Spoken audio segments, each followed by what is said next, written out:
সিলেটের উজানে অবস্থান ভারতের মেঘালয় ও আসাম রাজ্যের।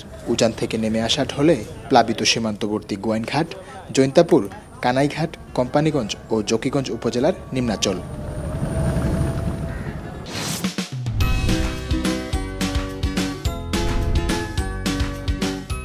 জেলার এই 5টি অঞ্চলের পর্যটন কেন্দ্র ওতপ্রোতভাবে পর্যটন খাতের সাথে জড়িত।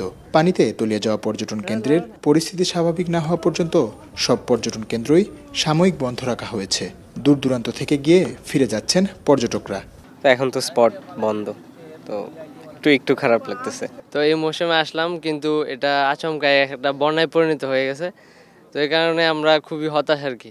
এইবার আমার জানা ছিল না যে এই পর্যটন কেন্দ্রটা এবার বন্ধ। তো আমি আসলে খুব একটু ডিসহার্টেড হয়েছি, কারণ আমি প্রিপারেশন নিয়ে এসেছিলাম যে আমি গোসল করব, এই ধরনের একটা প্ল্যান ছিল আর কি। আসলে আমি অনেক শখ করে এসেছিলাম, কিন্তু এখানে এসে শুনলাম যে এটা বন্ধ আছে, তো আমার খুবই খারাপ লাগছে। বন্যার পানিতেও তলিয়ে গেছে পর্যটন কেন্দ্রের অসংখ্য দোকান। থমথমে খেয়াঘাট, নেই কোলাহল, দোকানিরা বসে পার করছেন অলস সময়। নৌকা যায় না, স্পটে কোনো সমস্যা আমাদের সরকারি বন্ধ বর্তমানে। এখন তো আমরা আছি, এরকম কষ্টে আছি। অনেক রকমের আইটেম করে তারা খাবার ঝুঁকিয়ে রাখছে, পর্যটকরা আসলে তারা খাইতে পারবে, অথচ দোকানে কোনো বিক্রি নাই। 3 থেকে 4 দিন ধরে আমাদের লস, যে অনেক টাকা লস হয়ে গেছে। আর বৈশাখের সময় কম বেশ মানুষ ছিল, কিছু লাভবান ছিলাম।